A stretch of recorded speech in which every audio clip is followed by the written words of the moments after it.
nobody is the right person to sell it at that point. You need to find the people to sell it, and it's ideally yourself. And then you have that, and how about people not knowing about you? So then you get into marketing. So you get all of that. Then you have the layer of administrative all around all that.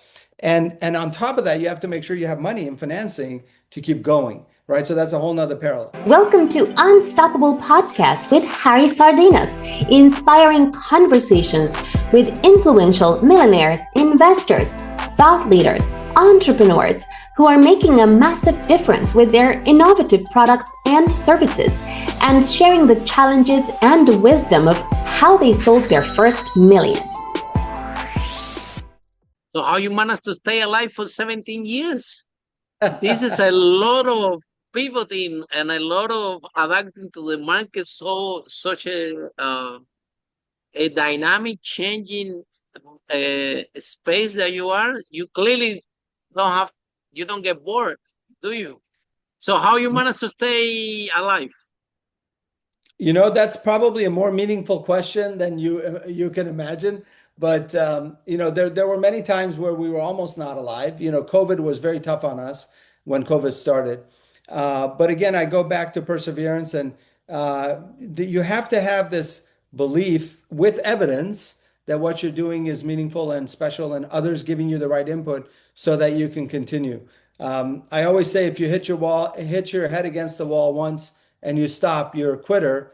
If you're hitting your head against the wall 99 times and you're still at it, you're an idiot. So sometimes you have to know when is the right time. But as long as you have evidence that the wall is cracking, or you can go under it or over it or above it, or you can fly or whatever, then you keep at it. And so we've been fortunate that we've had a lot of great people helping us do what we've done. I agree with you in that one, because people go out there and say, "Don't give up, don't give up." Well, how many times have you seen a fly go to a glass window? So if you try, that is not working, you're gonna have the same result. So unless that you open the door and you change the approach, it's never gonna happen. So they don't give up. It goes with something else. Like, okay, you don't give up, but you have to change the approach, right? You cannot, exactly like you said, if you hit the wall 99 times, is doing exactly the same thing, well, you're an idiot. You know what I mean?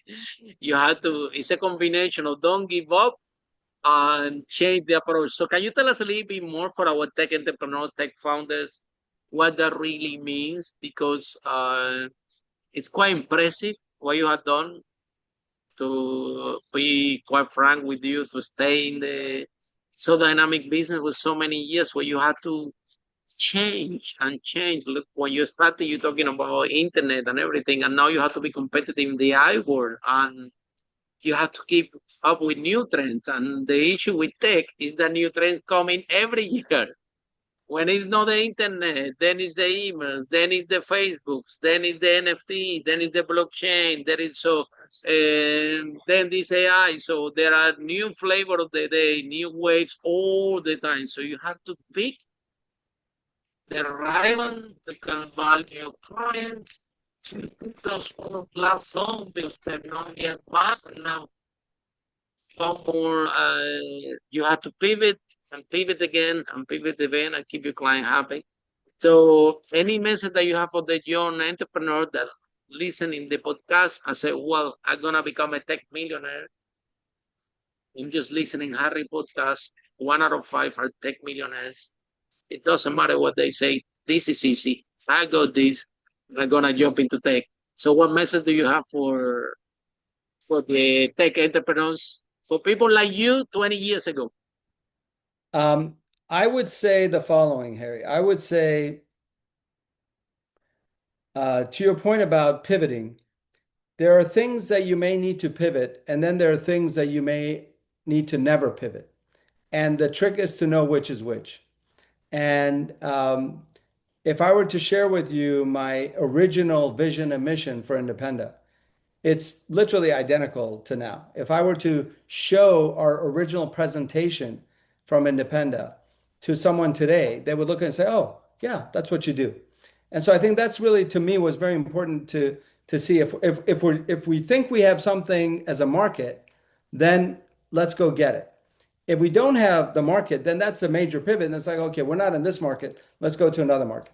Now, a couple things related to your comments. One is, okay, there's all these technologies that come about. There's maybe voice recognition, the Alexas of the world, or cryptography, or AI now, or cloud stuff. So what do we do? One is, does the technology overlap with us? Does it compete with us? Does it replace us, or does it help us? So and then you take the right steps depending on what it is. If it's competing with you, then you have to incorporate it in a way that you can be better than the competition and keep going. If it has nothing to do with you, that's fine. Like cryptography, we didn't do anything with cryptography, although that's a big deal, and it's moving along. But AI certainly allowed us to do a lot of things differently, allowed us to be much more efficient with our engineering. We put an AI care companion in our platform, so you can have your own avatar and have a care companion, do social engagements. We then said, oh, what do we do more with that? Okay, we're going to use the care companion to actually help you use the product better. So not just with conversations, but how do you do this? How do you do that? Have you thought about this feature? So we're just taking it to the extreme. That's kind of working with it. But I will leave this question with the following answer.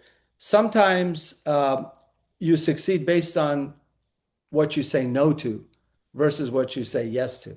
So the question about pivot is always a very challenging one for me personally, because you want to stay focused, and focus goes against pivot, but it's really about problem solving.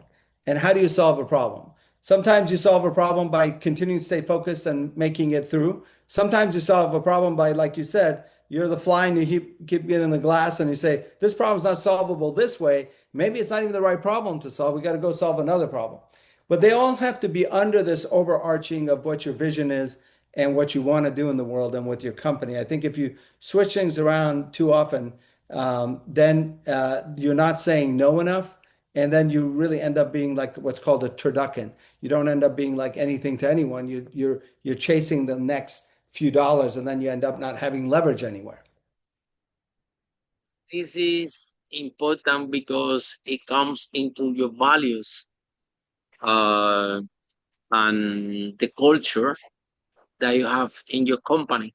Like in our team, for example, we are a small team doing a lot of things. And they had been before AI. This has been since we are in business 20 years ago. So the mission, the vision, how we do things, and the culture and the values that what we do represent, I agree with you that that states. So now if somebody, let's suppose, right, that somebody say, okay, Harry, let's speak as Elias. They're gonna launch an AI, multi-AI agents solution, right? People already know what is coming with this because it's 20 years on the business. It's gonna be based on give the massive value to our clients. It's gonna be based in looking after them, give them a lot of value for money. It's gonna be based in something really, really good. Yeah, probably it's gonna be a lot of little bit purple and colorful. They already know that that's coming because this is who I am. And it's my favorite color, by the way. My favorite color. So things never change when it comes to your culture, your values, because the team that is with you for so many years, your values match their values. That's why they are with you. And you're together in a great mission. So now you're pivoting, but you're pivoting just in technology, but knowing values and how you run the company and how the people involved in the company agree with the values, right? And I think that's a secret sauce to have a business for so many years like you have, which I repeat is quite impressive in this space because it's exhausting. Yeah, I coach tech founders, and that get me really tiring. Tech startup founder, yeah, I love them, but they are intense, right? To guide them and to give them support. Okay, Yeah, so go and ahead.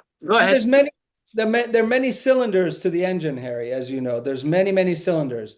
You might have a vision and a mission, but you may not be great at executing. Then you may be great at executing, but you may not have the right vision or the right strategy. You may have both of those, but you may not have the right resources to do engineering.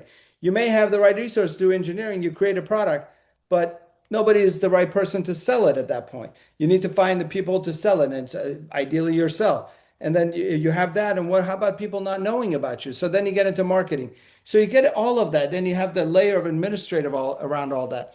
And on top of that, you have to make sure you have money and financing to keep going, right? So that's a whole nother parallel. So all of that is sort of a beautiful engine that has to hit on all the cylinders. And if you really neglect any cylinder because you're really strong in this other part, it usually doesn't work out too well. You kind of have to make sure all of them hit at a good basic level. Follow us for more interviews with world's most influential, audacious entrepreneurs that overcame challenges and adversity, providing you with the blueprint of how they sold their first million so you can grow your business exponentially.